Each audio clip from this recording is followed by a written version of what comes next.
and as primetime Deion Sanders says, "Give me my theme music."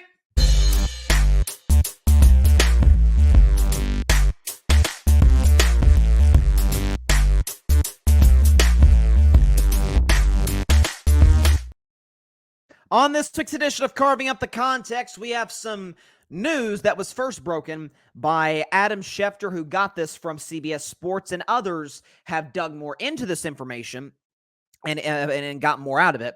But the NFL and CBS released the ratings report for Super Bowl 58 on Sunday, which, if you didn't get the chance to watch it, I am heartbroken to hear that, because it was one of the greatest football games we've seen. Kansas City winning the Super Bowl 25-22 in a thriller in overtime. This is from CBS Sports, and Schefter posted it. Super Bowl 58 is the most watched telecast ever, with a total audience delivery of 123.4 million average viewers across all platforms. It goes on to say, CBS led the way with 120 million viewers, the largest audience in history for a single network. Super Bowl 58 is the most streamed Super Bowl in history, led by a record-setting audience on Paramount+. This is the fun one. This is hard to comprehend, more than 200 million viewers, 202.4 to be exact, watch all or part of Super Bowl 58 across networks.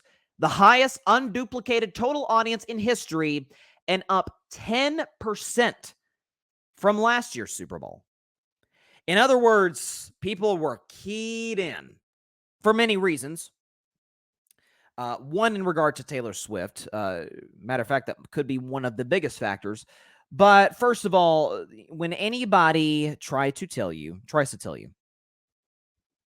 that they don't watch the NFL because it's too political or it's too this, too that, folks, I've said this for months. I don't think the NFL has ever been more political or socially involved. Whether you disagree or agree with their stances, I don't think that's a debatable fact. I mean, they're involved with the Trevor Project, which is an anti-violence campaign for LGBTQ youth, which Carl Nassib, who came out as gay about 2.5 years ago, first active NFL player to do so, promoted them. The NFL got into business with the Trevor Project. So you have that. We've got In Racism, in End Zones. We've got all of these different organizations they're a part of, social justice efforts, the whole nine. We've got Lift Every Voice and Sing has been a staple of the Super Bowl the last 4 years. So the NFL has never been more politically involved, if you want to use that particular term. And the ratings have never been higher than ever. Is it because people are seeking politics involved with their sports? No. We watch a football game to watch the football game. Happens to be that politics is involved. But you know what it is, though? At its heart, whether politics is involved, whether it's not, it doesn't impact the audience. It doesn't impact the ratings whatsoever. As a matter of fact, again, in the most watched season in NFL history, the most watched season since 2015, and the most watched Super Bowl of all time, 200 million people watched. It was one of the NFL's, and as the NFL's kind of trended this way, one of their most politically active seasons. Now, for Taylor Swift, anybody ever heard of Taylor Swift? I've heard she's kind of a big star. She's dating Travis Kelce, as we all know. And according to Sports Illustrated, and I've discussed this about how because of Taylor and the greatest thing that she has done for the National Football League, more women, and not even just necessarily women, but different audiences, more audiences than ever are watching the NFL, which has contributed to the ratings increase. Because we know the power of Taylor Swift. Ryan Flowers was on the show on Monday. Host of Clutch Sports Talk. Shout out to Ryan. He talked about the power of Taylor Swift is it's hard to even put into words what the impact that she has in anything. Like everything she touches turns to gold, or everything she touches increases or brings more influence, whatever the case may be. But Taylor's gotten more people involved with the NFL, and that is threatening to some people. More on that in just a second. But according to Sports Illustrated, this talks about the ratings, how it says 123.4 million people watched the Super Bowl. It was the most streamed Super Bowl ever, and in totality, 202 million people watched the game. This says while so many non-football fans watching the Super Bowl, it was expected that the Swift effect would be strong for the game. Sports Media Watch has an excellent and detailed breakdown of just how strong Swift impacted viewership for the game. Among the highlights from Sports Media Watch's report, listen to this, folks. It's what I was talking about, how Taylor impacts these audiences. In women ages 18 to 24, this year's Super Bowl viewership was up 24% from last year's Super Bowl. In girls aged 12 to 17, this year's Super Bowl viewership was up 11% from a year ago. Women and men ages 18 to 24 and girls ages 12 to 17 combined accounted for nearly 2 million more viewers for this year's Super Bowl versus last year's. I want to repeat that. By these two groups alone, women and men ages 18 to 24 and girls ages 12 to 17 combined accounted for nearly 2 million more viewers for this year's Super Bowl versus last year. So again, not only is Taylor Swift not the nuisance, I'm tired of seeing Taylor Swift on television. Not only is she not a nuisance or annoying the whole bit, again, she was on screen for 54 seconds during the game. She's been one of the greatest, I don't know if asset is the right word, but one of the greatest human beings to ever be involved with the National Football League in terms of its growth that we've ever seen. Ever.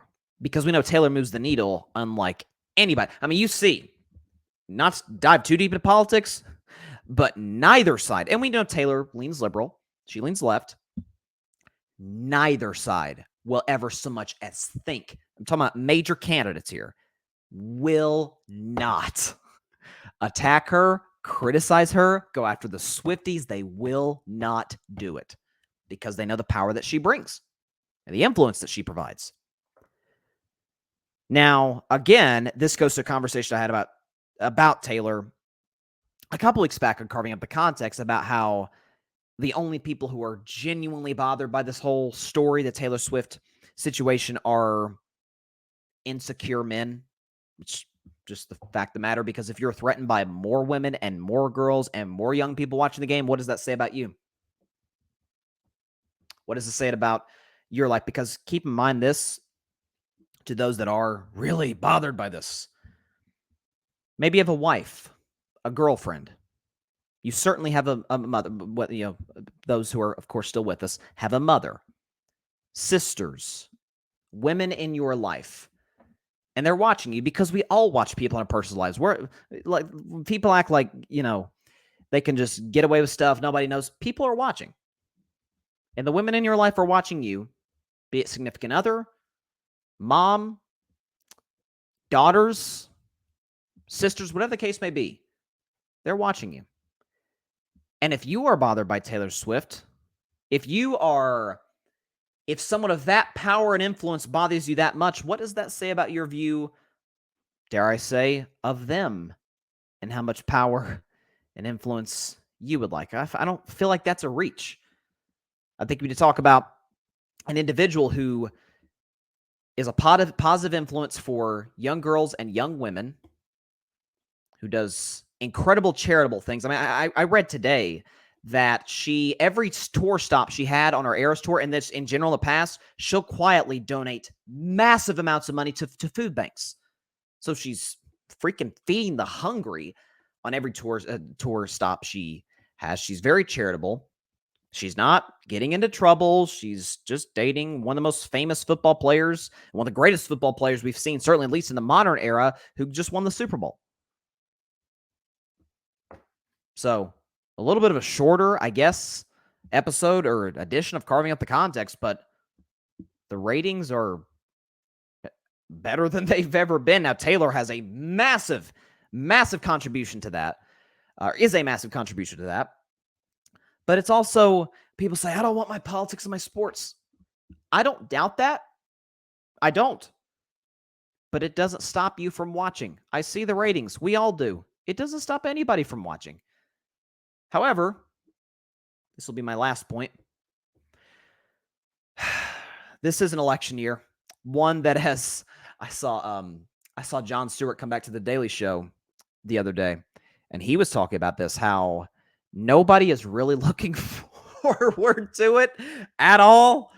And I second that. I don't think anybody, regardless of how you lean, is excited about this year's election.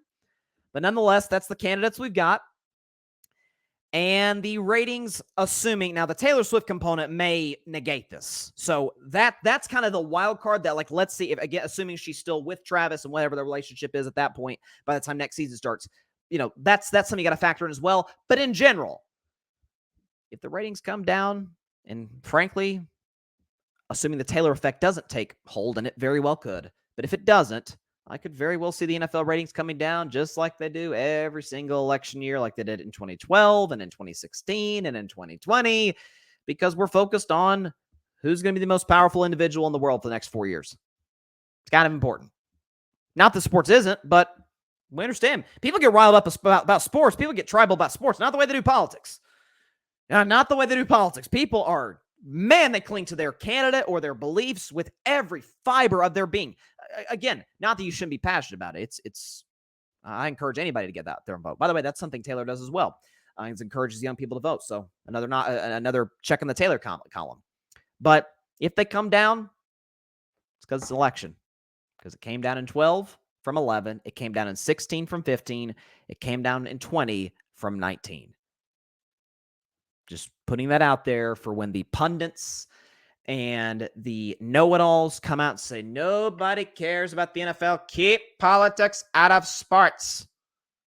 Politics has always been involved with sports, and now more than ever, and the ratings have never been higher. And it's not because people want more politics. It's that people really don't care one way or the other.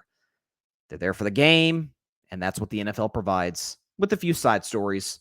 Taylor Swift, I don't think side story is necessarily the term to use. She's a pretty big one, but that's where that is. So, next week's edition of Carving Out the Context, the NFL ratings have never been better. And I couldn't have told you the Taylor Swift thing was going to be a case. None of us could have predicted that, but I could have told you this because I did back in 2020.